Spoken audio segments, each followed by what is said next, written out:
이야, 우리 고고한 스님 아니신가? 그 잿빛 승복 아래 밤마다 산의 품이 그립지는 않고? 최민준이 역겨운 미소를 지으며 한 걸음 다가섰다. 그의 눈빛은 노골적인 욕망과 경멸로 번들거렸다. 걱정 마.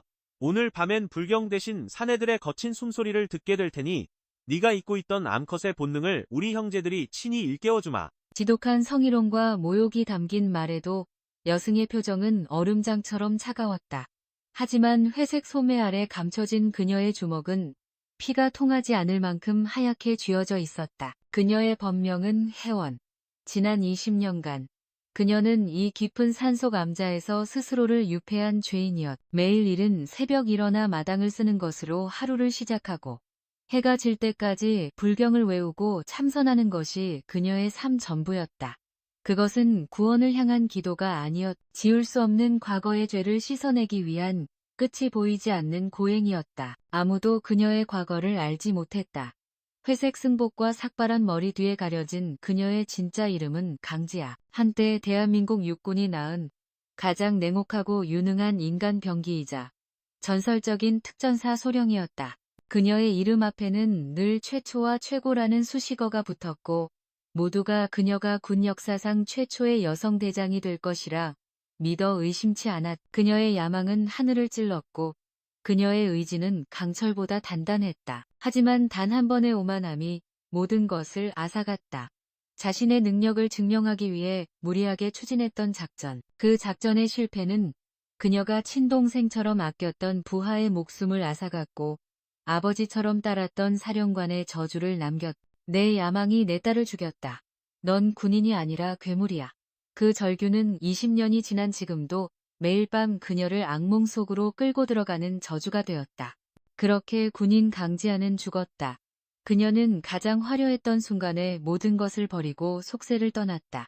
고요한 산사는 그녀에게 안식처가 아닌 스스로를 가둔 감옥이었다.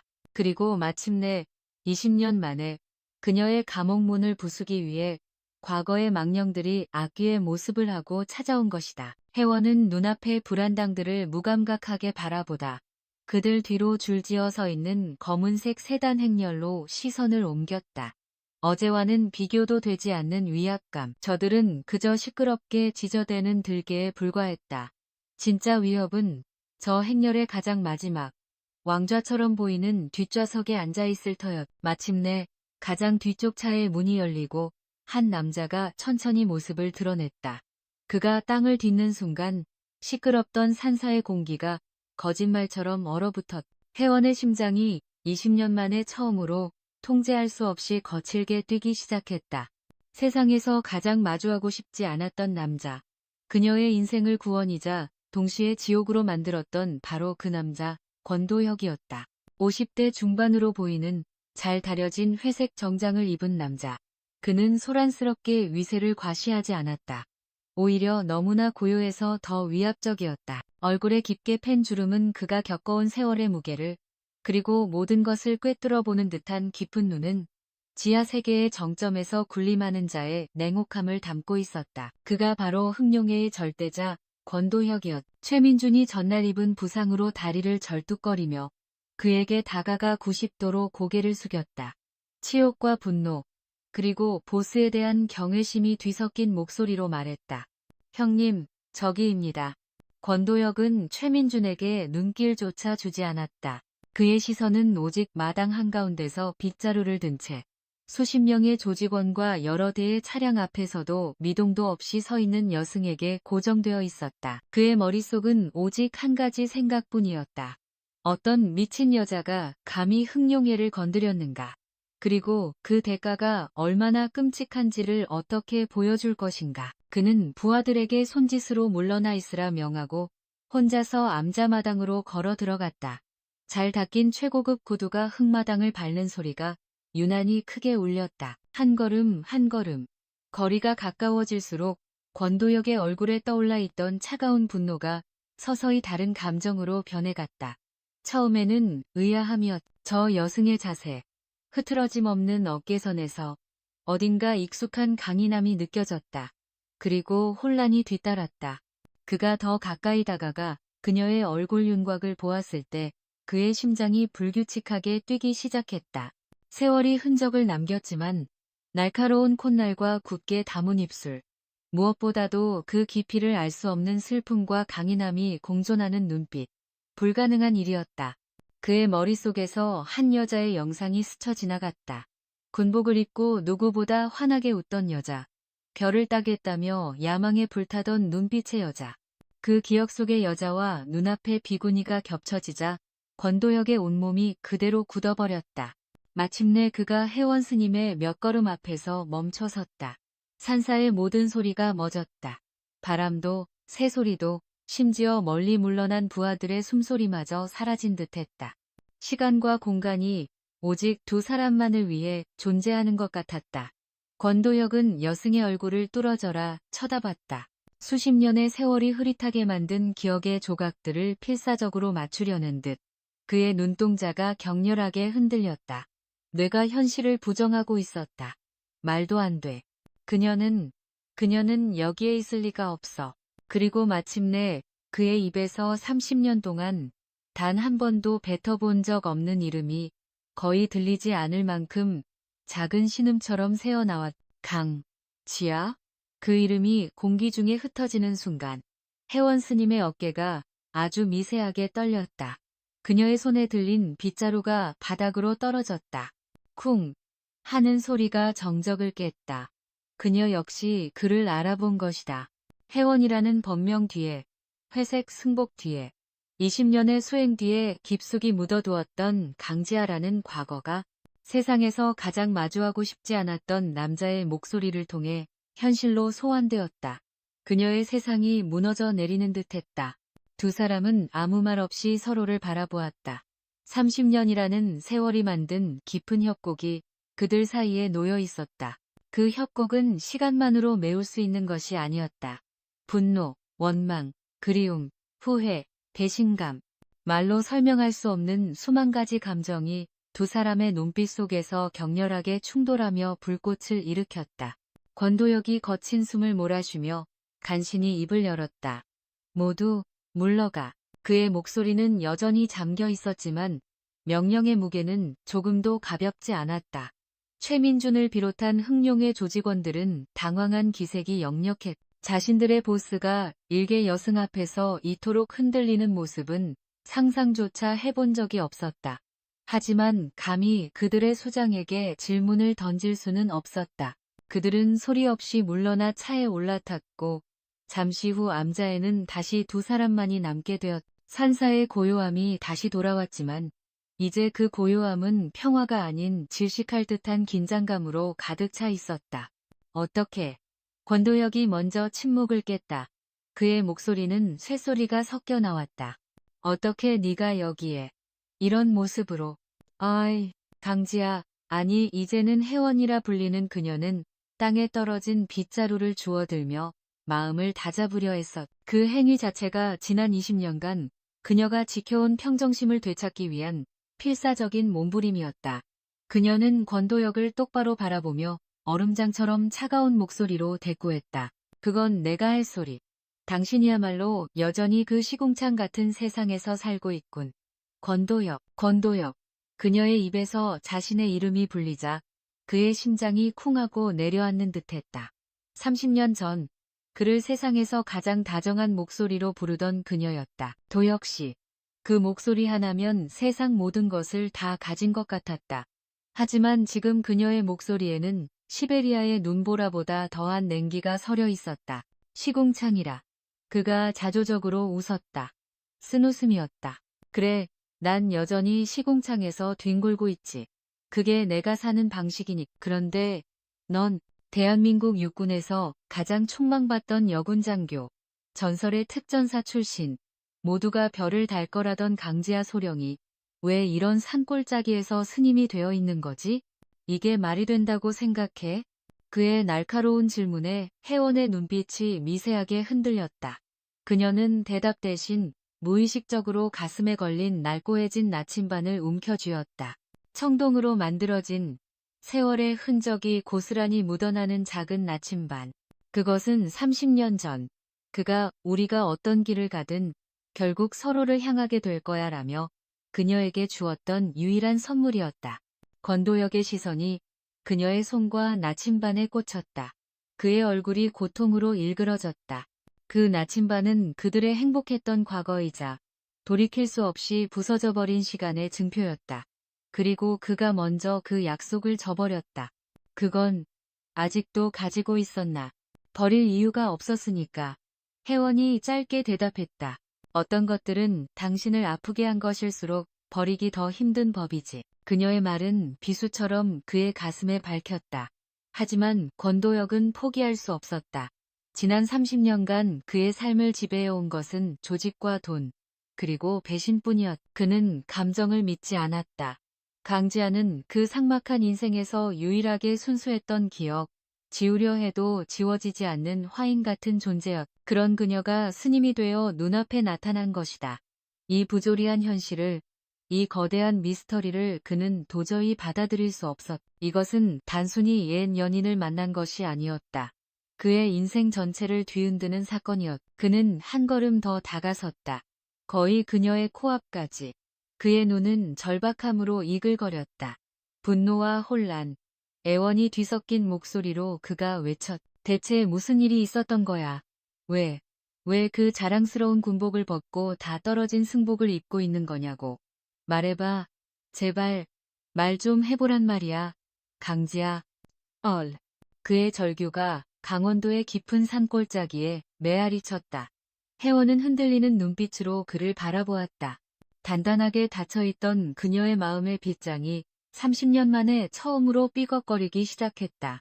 권도혁의 절규에 혜원은 과거의 문을 열었다. 그의 절박한 외침은 30년 동안 굳게 닫아두었던 기억의 빗장을 부수고 잊고 싶었던 젊은 날의 강지아를 현재로 불러냈다. 당신이 떠난 후에 혜원의 목소리가 나지막이 암자 마당에 깔렸다. 나에게 남은 길은 하나뿐이었소. 오직 위로, 앞으로 나아가는 것. 이야기는 30년 전으로 거슬러 올라간다. 권도혁이 그녀의 인생에서 사라진 후 24살의 젊은 장교 강지아의 세계는 무너져 내렸다. 사랑은 배신으로 끝났고 믿음은 산산조각 났다. 그녀는 며칠 밤낮을 눈물로 지새웠다. 텅 빈 막사 침상에 누워 그녀는 천장의 얼룩을 보며 그의 마지막 말을 곱씹었다. 건달이었던 자신을 숨긴 것에 대한 구차한 변명들. 그 변명보다 더 아팠던 건 그의 눈에서 더 이상 자신을 향한 사랑이 아닌 동정과 두려움을 보았다는 사실이었다. 그렇게 며칠을 페인처럼 지내던 어느 날 새벽. 그녀는 벌떡 일어났다. 거울 앞에 선 그녀는 퉁퉁 부은 자신의 얼굴을, 핏기 없는 입술을, 공허한 눈동자를 증오스럽게 노려보았다. 그리고 망설임 없이 가위를 들어 자신의 긴 머리카락을 잘라내기 시작했다. 싹둑, 싹둑. 바닥으로 떨어지는 머리카락은 단순한 머리카락이 아니었다. 그것은 권도혁과 함께했던 시간, 그의 거짓말에 속았던 순진함, 그리고 나약했던 자신과의 작별이었다. 그녀의 심장에는 거대한 구멍이 뚫렸지만 그 구멍을 슬픔 대신 독한 야망으로 채우기 시작했다. 그녀는 사랑을 잃은 고통을 강철 같은 군인 정신으로 연단하기로 결심했다. 고통은 그녀를 강하게 만들 유일한 연료였다. 그날부터 강지아는 완전히 다른 사람이 되었다. 그녀는 웃음을 잃었고 사적인 감정을 드러내는 법을 잊었다. 그녀의 유일한 연인은 군대였고 유일한 목표는 진급이었다.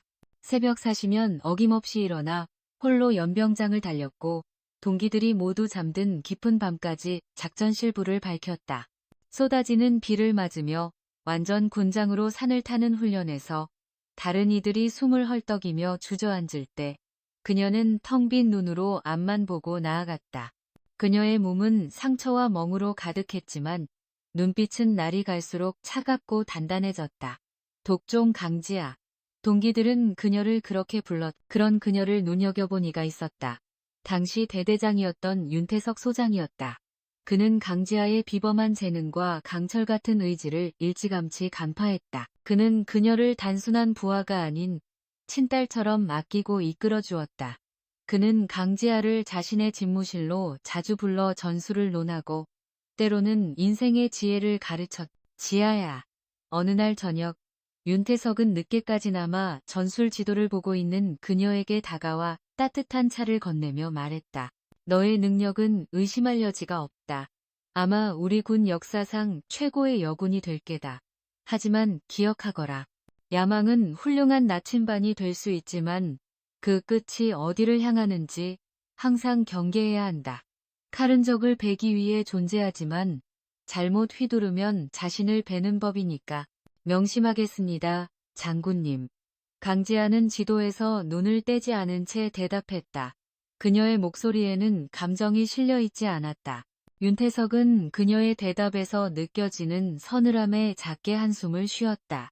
그는 그녀의 마음속 깊은 곳에 자리한 상처를 어렴풋이 알고 있었다. 그 상처가 그녀를 강하게 만들었지만 동시에 스스로를 고립시키고 위험한 존재로 만들고 있다는 것도.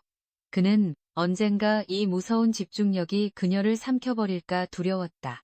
전쟁터에서 가장 무서운 적은 눈앞의 적이 아닐세. 바로 자기 자신을 잃어버리는 것이지. 그의 진심 어린 조언에도 강지아는 그저 침묵할 뿐이었다.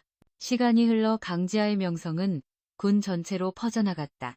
최연소 소령 진급, 각종 합동 훈련에서의 전설적인 활약. 그녀의 이름 앞에는 늘 최초와 최고라는 수식어가 붙었다. 그녀는 부하들에게는 두려움의 대상이었고 상급자들에게는 가장 믿음직한 칼이었다. 한 번은 모의 훈련에서 그녀는 모두가 불가능하다고 여겼던 야간 침투 작전을 단신으로 성공시켜 전세를 뒤집었다. 작전이 끝난 후 한 젊은 장교가 더 안전하고 병력 손실이 적었을 다른 방법을 조심스럽게 제시했다. 강지아는 모두가 보는 앞에서 그를 차갑게 쏘아붙였다. 자네의 안전한 방법은 우리에게 승리가 아닌 무승부를 안겨줬을 걸세. 전쟁터에서 무승부는 패배와 같아. 내 부대엔 패배주의자는 필요 없다. 그 이후로 누구도 그녀의 결정에 이의를 제기하지 못했다. 그녀가 맡은 부대는 언제나 최우수 부대로 평가받았지만 그 이면에는 부하들의 눈물과 한숨이 있었다. 그녀는 결과를 위해서라면 그 어떤 희생도 감수했고 인간적인 감정은 비효율적인 것으로 치부했다. 그녀의 관물대 가장 깊숙한 곳, 군복들 아래에는 낡은 청동 나침반 하나가 있었다. 권도혁이 떠나기 전 선물했던 것이었다. 그녀는 가끔 모두가 잠든 밤 홀로 그 나침반을 꺼내보곤 했다.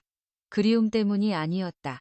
그를 향한 원망과 증오, 그리고 배신감을 되새기기 위해서였다. 손안에서 차갑게 식은 나침반의 감촉은 그녀의 심장을 얼어붙게 만든 그날의 기억을 생생하게 떠올리게 했다. 이 감정들이야말로 그녀를 잠들지 않게 하고 멈추지 않게 하는 연료였다. 네가 버린 내가 어디까지 올라가는지 똑똑히 보게 될 거야.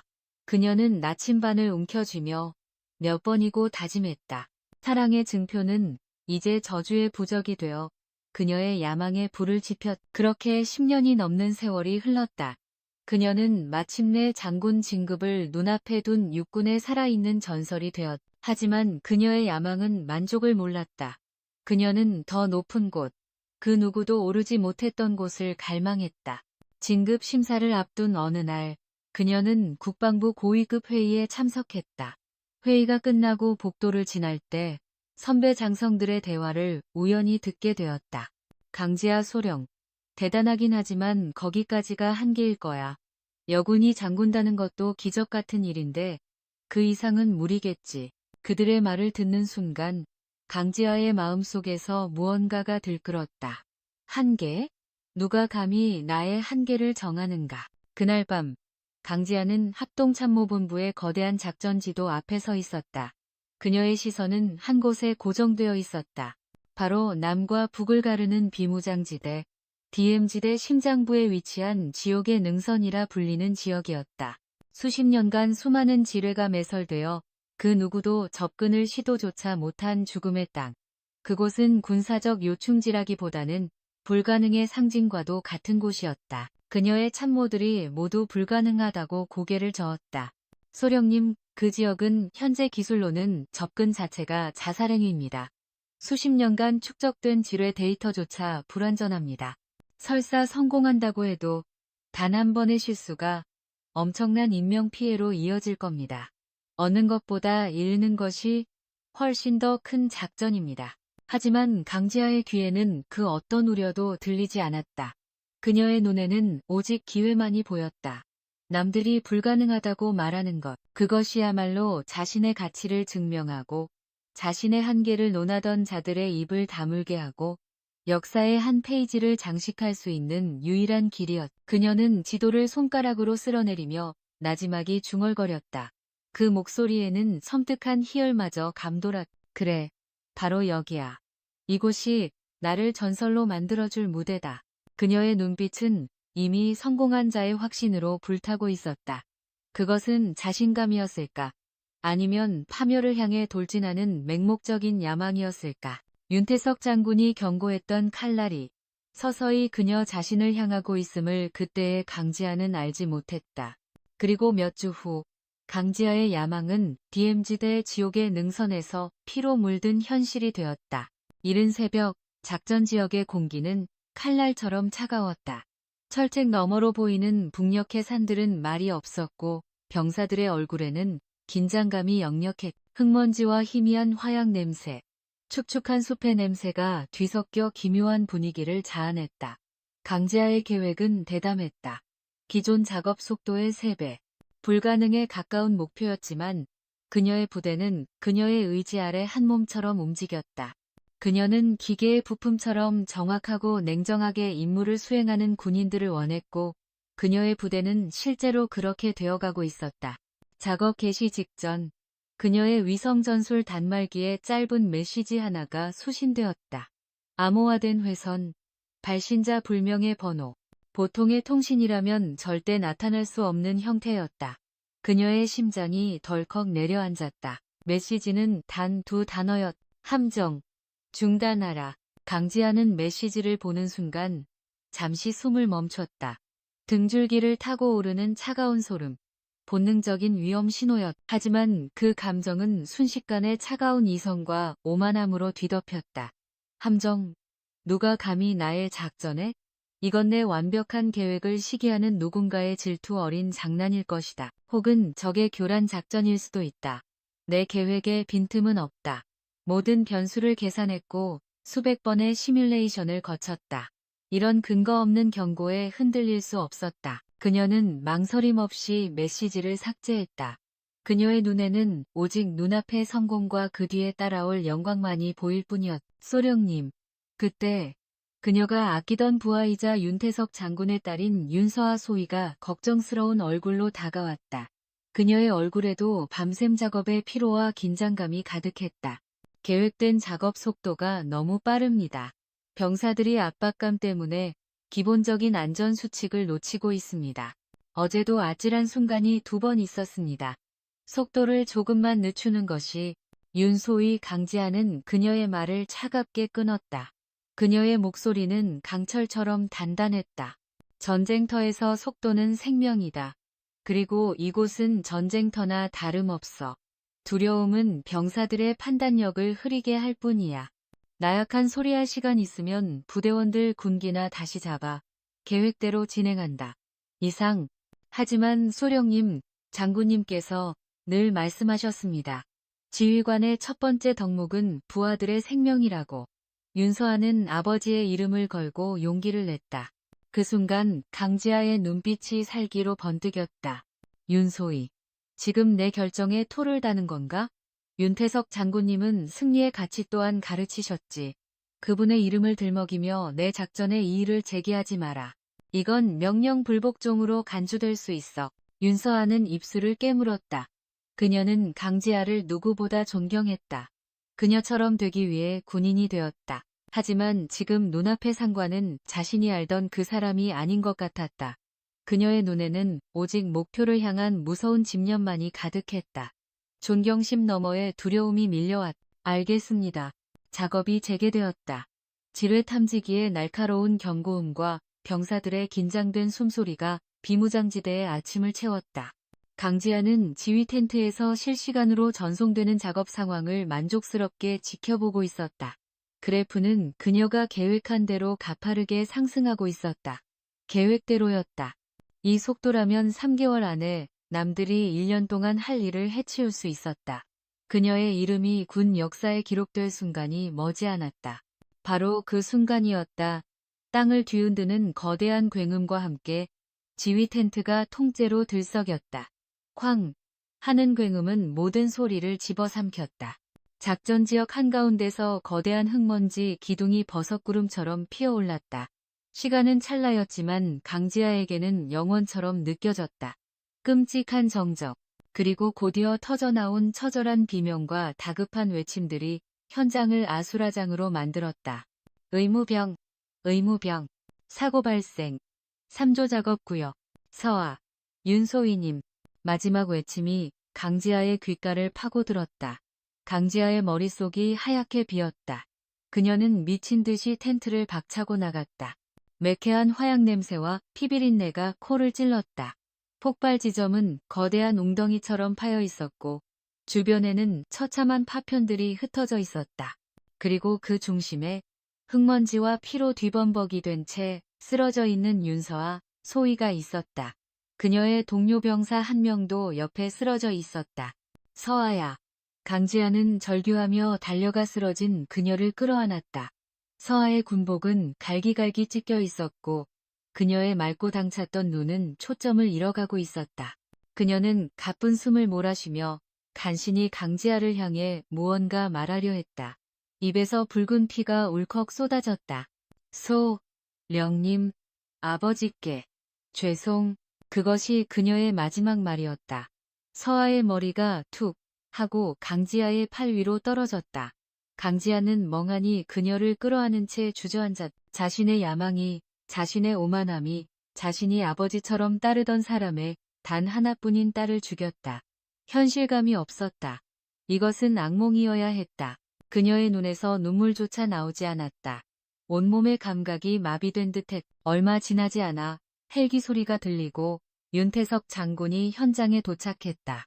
그는 딸의 이름을 부르며 미친 듯이 달려왔. 그리고 싸늘하게 식어가는 딸의 시신과 그 시신을 끌어안고 넋이 나간 채 앉아있는 강지아를 보았. 그의 얼굴에서 모든 핏기가 가셨다. 비통함에 일그러졌던 그의 얼굴은 이내 무서운 분노로 바뀌었다. 그는 강지아에게 다가와 그녀의 멱살을 움켜쥐고 일으켜 세웠. 네, 내년이. 그의 목소리는 짐승의 울음소리 같았다. 내 딸을 죽였어. 장군님. 저는 닥쳐. 윤태석의 외침이 지옥의 능선을 울렸다. 그는 강지아를 땅바닥에 내팽개쳤다. 그의 눈은 핏발이 선 채 증오로 불타고 있었다. 내 야망 때문에, 내 그 더러운 공명심 때문에 내 딸이 죽었다. 넌 장교가 아니야. 넌 사람도 아니야. 넌 그저 내 성공을 위해 부하들을 사지로 내모는 괴물일 뿐이야. 내 눈앞에서 사라져. 당장. 그의 저주 섞인 말 한마디 한마디가 비수처럼 강지아의 심장에 밝혔다.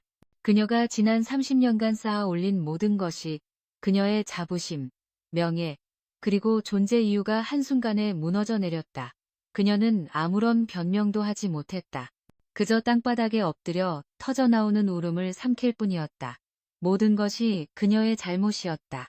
그 경고 메시지, 서아의 간청, 모든 것을 무시한 결과였다. 그날 이후 강지아 소령은 군에서 사라졌다. 아무도 그녀가 어디로 갔는지 몰랐다. 어떤 이들은 그녀가 불명예 전역을 당했다고 했고 어떤 이들은 죄책감에 스스로 목숨을 끊었다고도 했다. 그녀의 이름은 군 역사에서 빠르게 잊혀갔. 몇 달 후 강원도의 이름 없는 작은 산사 한밤중 불 꺼진 법당 안에서 한 여자가 무릎을 꿇고 있었다.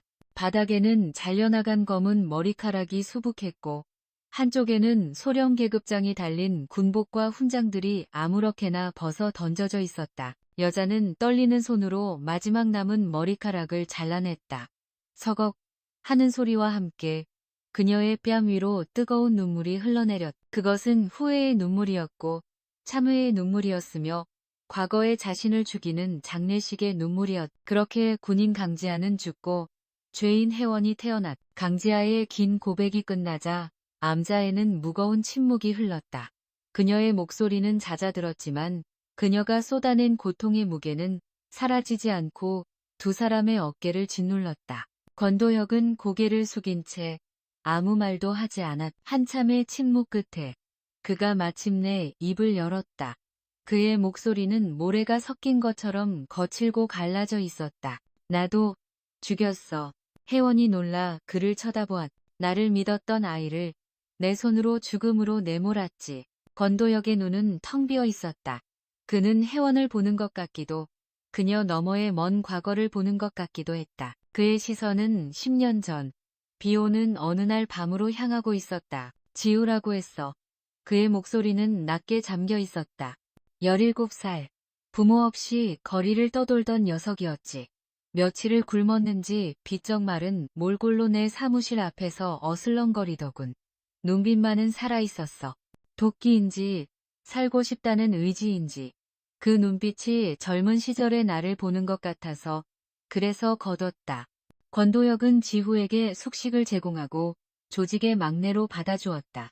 지후는 권도혁을 아버지처럼 우상처럼 따랐다. 그는 권도혁이 시키는 일이라면 그것이 무엇이든 아무것도 묻지 않고 해냈다. 그의 서툰 충성심은 권도혁의 메마른 마음의 작은 위안이 되기도 했다. 하지만 권도혁은 지하 세계의 포식자였다. 감상에 젖어 있을 만큼 한가하지 않았다. 그때 라이벌 조직과 큰 건을 두고 다투고 있었지. 수십억이 오가는 일이었어. 그 일을 성사시키려면 상대 조직의 구역 깊숙이 위험한 물건을 전달해야만 했다. 누구도 선뜻 나서지 않는 그야말로 자살 임무였지. 그의 부하들은 모두 고개를 저었다. 하지만 지우는 달랐다. 그는 권도혁이 자신을 쳐다보자 마치 큰 기회라도 얻은 것처럼 눈을 반짝였다. 형님, 제가 하겠습니다. 저를 믿어주십시오. 그 순수한 충성심 앞에서 권도혁은 잠시 망설였다. 하지만 결국 수십억이라는 탐욕이 그의 마지막 남은 양심을 집어삼켰다. 그는 지후의 어깨를 두드리며 위험한 물건이든 가방을 그의 손에 쥐어주었다. 그래, 너를 믿는다. 조심해서 다녀와라. 그것이 그가 지우에게 해준 마지막 말이었다. 지우는 임무를 거의 완수했다. 하지만 돌아오는 길에 잠복해 있던 경찰들에게 발각되었다. 필사적인 추격전이 벌어졌고 빗길에 미끄러진 오토바이가 트럭과 충돌했다. 권도혁이 병원에 도착했을 때 지우는 이미 가망이 없는 상태였다. 온몸이 부서졌지만 녀석은 권도혁을 보고 희미하게 웃었다. 그의 손에는 낡고 녹슨 열쇠 하나가 쥐어져 있었. 형님, 저 잘했죠? 그는 피를 토하며 말했다.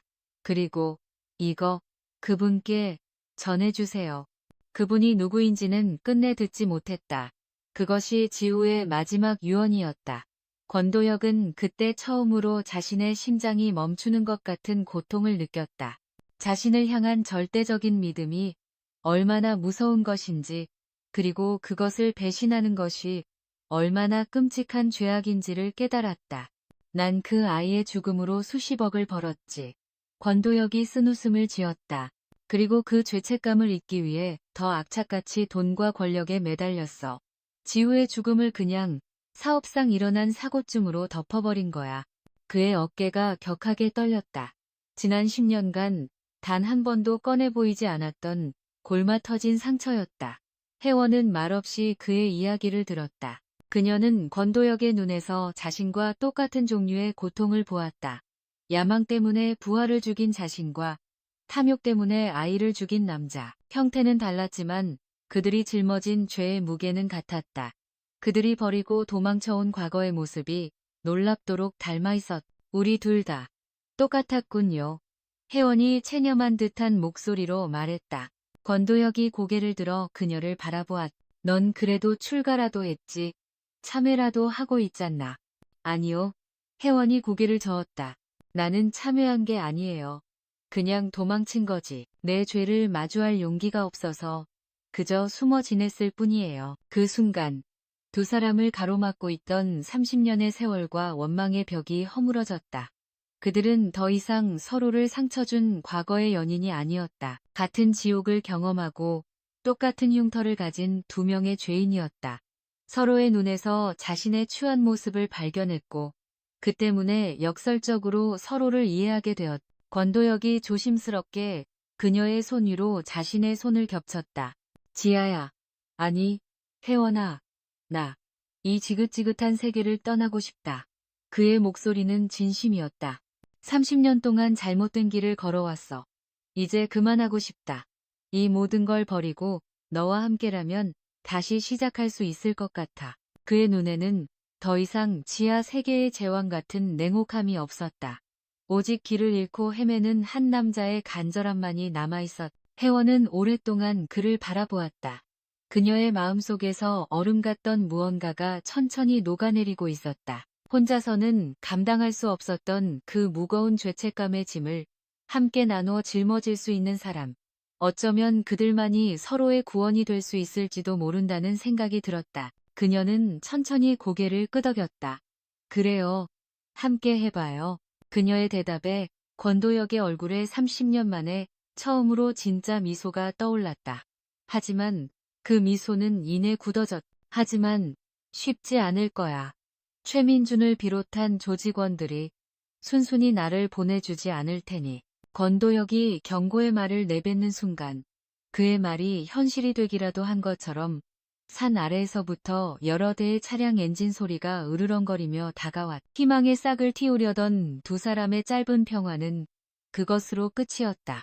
방금 전까지 고요했던 산사의 공기가 다시 팽팽한 긴장감으로 가득 찼. 벌써 온 것 같군. 권도혁이 혜원을 자신의 등 뒤로 보호하듯 막아서며 나지막이 말했다. 그의 눈빛은 더 이상 과거를 후회하는 남자의 눈빛이 아니었다. 수십 년간 지하 세계를 호령했던 흑룡회의 수장. 그 냉혹한 포식자의 눈빛으로 돌아와 있었다. 암자 입구에 검은 세단 2대가 급정거하며 멈춰 섰다. 차문이 열리고 내린 것은 피 냄새에 굶주린 늑대떼였다. 수장에게 버림받은 분노와 배신감으로 이글거리는 최민준. 그리고 그의 뒤를 따르는 흑룡회의 정예 조직원들이었다. 그들의 손에는 강목과 쇠 파이프가 들려 있었고 몇몇의 허리춤에서는 날카로운 칼날이 섬뜩한 빛을 반사했다. 형님, 설마 했는데 진짜 이 여자 때문이었습니까? 최민준이 권도혁을 향해 비웃음을 흘리며 다가왔다. 그의 목소리에는 존경심 대신 노골적인 조롱과 살기가 가득했다. 조직을 버리고 택한 게 고작 이런 절간의 여승이라니 실망입니다. 민준아, 말은 가려서 해라. 권도혁이 차갑게 말했다. 가려서 하라고요? 최민준이 광기 어린 웃음을 터뜨렸다. 아니, 저딴 년 때문에 30년 충성을 바친 우리를 버리는 게 누군데. 형님, 조직의 룰을 잊으셨습니까? 배신은 피로 갚는 겁니다. 그 말을 끝으로 최민준이 손을 들었다. 신호가 떨어지기 무섭게 조직원들이 함성을 지르며 두 사람을 향해 달려들었다. 피할 수 없는 마지막 전투였다. 지아, 내 뒤에 있어. 권도혁이 외치며 가장 먼저 달려드는 놈의 옆구리를 주먹으로 후려쳤다. 뼈가 으스러지는 소리와 함께 조직원이 비명을 지르며 나뒹굴었다. 하지만 그는 혼자가 아니었다. 사방에서 쇠 파이프와 강목이 비오듯 쏟아졌다. 혜원은 더 이상 망설이지 않았다. 그녀 역시 몸을 날렸다. 하지만 그녀의 움직임은 권도혁의 것과는 달랐다. 권도혁의 싸움이 파괴를 위한 것이었다면 그녀의 움직임은 생존과 보호를 위한 것이었다. 그녀는 살상을 피하며 군에서 익힌 특수 무술로 상대의 관절을 꺾고 급소를 가격하여 무력화시켰다. 한때 국가를 위해 사용했던 기술이 이제는 자신과 한 남자를 지키기 위해 쓰이고 있었다. 두 사람은 마치 수십 년간 함께 싸워온 전우처럼 서로의 등을 지키며 싸웠다. 한 명은 거칠게 몰아치는 폭풍처럼, 다른 한 명은 모든 것을 흘려보내는 강물처럼. 하지만 수적 열쇠는 명확했다. 권도혁이 한 명을 쓰러뜨리면 두 명이 새로 달려들었다. 그가 주먹을 휘두르는 순간 등 뒤에서 날아온 쇠 파이프를 미처 피하지 못했다. 팔로 막아냈지만 둔탁한 충격에 팔 전체가 저려왔다. 바로 그 순간 혜원이 그의 등 뒤에 있던 조직원의 손목을 잡아 비틀고 그대로 그의 허벅지를 걷어찼다. 비명을 지르며 무릎 꿇는 조직원의 어깨를 밀어 쓰러뜨렸. 뒤를 조심해. 혜원이 소리쳤다. 하지만 그 외침이 끝나기도 전에 다른 쪽에서 칼을 든 조직원이 혜원의 옆구리를 노리고 달려들었다. 권도혁의 눈이 커졌. 지아야. 그는 외마디 비명을 지르며 몸을 날렸다. 자신의 몸으로 혜원을 감싸 안으며 그녀 대신 칼날을 받아냈다. 푸. 살을 파고드는 둔탁하고 끔찍한 소리. 권도혁의 등에서 붉은 피가 분수처럼 뿜어져 나왔다. 그의 얼굴이 고통으로 하얗게 질렸다. 도혁씨. 혜원의 입에서 30년 만에 처음으로 그의 이름이 터져 나왔다. 그녀의 눈앞에서 권도혁이 쓰러지는 순간 혜원의 내면에서 무언가가 끊어졌다. 20년간 불경과 수행으로 억눌러왔던 모든 것. 살생을 금지했던 계율, 폭력을 거부했던 다짐. 그 모든 것이 산산조각 났다. 그녀의 눈이 차갑게, 아주 차갑게 변했다. 더 이상 그곳에는 자비로운 여승 혜원은 없었다. 오직 적을 섬멸하는 인간 병기, 강지와 소령만이 존재할 뿐이었다. 내 놈들. 그녀의 목소리는 지옥에서 울려오는 것처럼 낮고 섬뜩했다. 그녀는 땅에 떨어진 쇠 파이프를 집어들고 일어섰다. 그리고 광기 어린 춤을 추듯 적진으로 뛰어들었다. 그녀의 움직임은 예술처럼 우아하면서도 죽음처럼 정확했다. 쇠 파이프가 허공을 가를 때마다 뼈가 부서지는 소리와 처절한 비명이 터져나왔다. 그녀는 더 이상 방어하지 않았다. 오직 공격하고 쓰러뜨리고 파괴할 뿐이었다. 최민준과 남은 조직원들은 공포에 질려 그 모습을 바라보았다. 저것은 인간이 아니었다. 분노한 여신 혹은 복수의 화신이었다. 모든 졸개가 쓰러지고 마당에는 피투성이가 된 혜원과 중상을 입은 권도혁, 그리고 겁에 질린 최민준만이 남았. 권도혁은 옆구리에서 흐르는 피를 손으로 막으며 비틀거리며 일어섰. 민준아, 너와 나의 싸움이다. 형님도 이제 예전 같지 않으시군요. 최민준은 떨리는 목소리를 애써 감추며 칼을 고쳐 잡았다. 두 사람의 마지막 싸움이 시작되었다. 권도혁은 부상으로 인해 움직임이 눈에 띄게 둔해져 있었다. 하지만 그의 눈에는 수십 년의 세월이 담겨 있었. 수많은 배신과 죽음의 문턱에서 살아남은 자의 경험. 그는 최민준의 공격을 아슬아슬하게 피하며 그의 힘을 빼놓았. 그리고 결정적인 순간, 최민준이 승리를 확신하며 달려드는 바로 그 찰나. 권도혁은 비열하지만 효과적인 반격으로 그의 다리를 걸어 넘어뜨리고 쓰러진 그의 목에 칼을 겨누었다. 모든 것이 끝났. 죽여라. 최민준이 패배를 인정하며 말했다. 하지만 권도혁은 칼을 거두었다.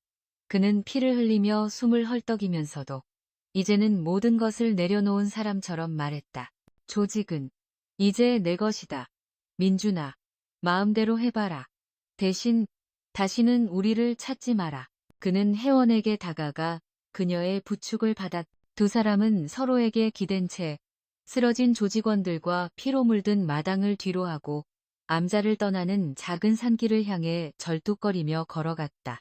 그것은 30년간 그들을 올감했던 지긋지긋한 과거와의 완전한 작별이었다.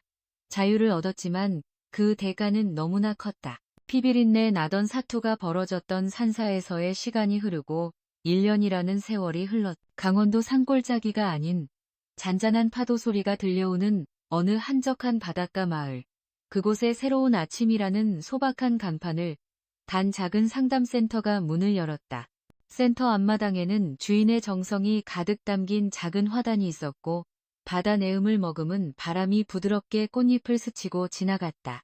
권도혁은 더 이상 값비싼 명품 정장을 입지 않았다. 편안한 면바지에 깔끔한 셔츠 차림의 그는 예전의 냉혹한 보스가 아닌 인상 좋은 이웃집 아저씨처럼 보였다. 목과 손가락을 장식하던 화려한 장신구들은 모두 사라지고 없었다. 그는 센터 앞에 놓인 의자들을 정리하며 나지막이 중얼거렸다. 오늘은 또 어떤 사람들이 찾아올까? 그의 얼굴에는 지하 세계의 제왕이 가졌던 권태와 냉소가 아닌 새로운 하루에 대한 진심 어린 기대감이 서려 있었다. 그때 센터 안에서 강지아가 나왔다. 머리를 깎고 회색 승복을 입었던 혜원 스님은 이제 없었다. 어깨까지 내려오는 머리카락을 단정하게 묶고 편안한 원피스를 입은 그녀는 평범한 50대 여인의 모습이었지만 그 얼굴에는 깊은 상처를 극복한 사람만이 가질 수 있는 평온함과 지혜가 깃들어 있었다. 벌써 2팀이나 예약했어요. 그녀는 예약 명단을 보며 미소 지었다. 정말? 그럼 오늘도 바쁘겠네. 권도혁이 기쁘게 대답했다. 한 분은 과거의 실수 때문에 계속 죄책감에 시달리는 분이고 다른 한 팀은 서로를 너무 사랑하지만 현실의 벽 앞에서 갈등하는 젊은 연인이래요. 우리가 도울 수 있을 거야. 권도혁이 말했다. 그럼요. 지아가 확신에 찬 목소리로 대답했다. 우리만큼 그 마음을 잘 아는 사람도 없을 테니까요. 두 사람은 함께 센터 안으로 들어갔다. 벽에는 치유와 용서라는 글귀가 따뜻한 느낌의 나무 액자에 담겨 걸려 있었다. 상담실 한쪽, 지하의 책상 위에는 낡은 청동 나침반이 놓여 있었다. 한때 증오와 복수의 연료였던 그것은 이제 두 사람이 나아갈 길을 비추는 희망의 상징이 되어 그곳에 있었다. 그리고 그 옆에는 작은 액자 2개가 나란히 놓여 있었다. 맑게 웃고 있는 윤서와 소희의 사진과 앳된 얼굴로 어색하게 미소 짓는 소년 지우의 사진이었다. 두 사람은 매일 아침 그 사진들을 닦으며 하루를 시작했다. 그것은 그들의 죄책감을 기억하기 위함이 아니었다. 그들의 희생을 헛되이 하지 않겠다는, 그들의 목까지 의미 있는 삶을 살아가겠다는 약속이었다. 권도혁은 가끔 자신의 서랍 깊숙한 곳에서 낡은 열쇠 하나와 달아빠진 일기장 하나를 꺼내보곤 했다. 지우가 마지막 순간에 그에게 건넸던 열쇠. 그 열쇠는 서울의 한 낡은 사물함을 열었고 그 안에는 지우의 일기장이 들어있었다. 일기장에는 거창한 꿈 대신 평범한 삶에 대한 소박한 소망들이 담겨 있었다. 나중에 돈을 많이 벌면 나처럼 아픈 아이들을 도와주고 싶다. 지우가 말했던 그분은 특정인이 아니었다. 도움이 필요한 누군가를 의미했던 것이다. 권도혁과 지아는 지우의 마지막 소원을 이루어주기 위해 이 새로운 아침을 열었. 오후가 되자 예약했던 젊은 연인이 찾아왔다. 그들은 서로를 깊이 사랑했지만 남자의 어두운 과거 때문에 이별의 위기에 놓여 있었다. 그들의 이야기를 듣는 내내 지아와 권도혁은 말없이 서로를 바라보았다. 30년 전 자신들의 모습이 그들 위로 겹쳐 보였기 때문이었다. 상담이 끝나고 조금은 가벼워진 얼굴로 돌아가는 연인의 뒷모습을 보며 권도혁이 말했다. 우리가 정말 도움이 되는 것 같아. 그의 목소리에는 뿌듯함이 묻어났다. 당연하죠. 지아가 그의 손을 잡으며 대답했다. 우리도 같은 아픔을 겪었으니까 더 잘 이해할 수 있는 거예요. 해가 저물고 두 사람은 나란히 앉아 윤서아와 지우의 사진을 바라보았다. 서아야, 지후야. 우리 잘하고 있는 거 맞지? 권도혁이 사진을 부드럽게 쓰다듬으며 물었다. 지아도 서아의 사진에 손을 올리며 말했다. 서아야, 너무 늦었지만 이제라도 제대로 살아가려고 노력하고 있어. 네가 자랑스러워할 만한 삶을. 마치 사진 속의 두 사람이 괜찮다고, 잘하고 있다고 대답해주는 것 같았다. 두 사람은 센터 문을 닫고 손을 잡고 천천히 바닷가를 걸었다. 붉은 석양이 하늘과 바다를 물들이고 있었고 마을에는 따뜻한 불빛들이 하나둘 켜지기 시작했다. 지아야, 행복해? 권도혁이 조심스럽게 물었다. 네. 지아가 그의 어깨에 머리를 기대며 밝게 미소 지었다. 행복해요. 그 이상으로 평온해요. 당신은 어때요? 나도 정말 행복해. 태어나서 처음으로 제대로 살고 있다는 느낌이야. 권도혁이 하늘을 올려다보며 말했다. 두 사람은 말없이 한참을 걸었다. 앞으로도 그들은 함께 상처받은 사람들을 도우며 서로를 사랑하며 살아갈 것이다. 그들의 여정은 과거를 지우는 것이 아니었다. 지울 수 없는 상처와 흉터를 끌어안고 그것을 다른 일을 치유하는 힘으로 승화시키는 것이었다. 30년 만에 찾은 진정한 사랑과 새로운 인생이 저물어가는 아름다운 석양 속에서 이제 막 시작되고 있었다.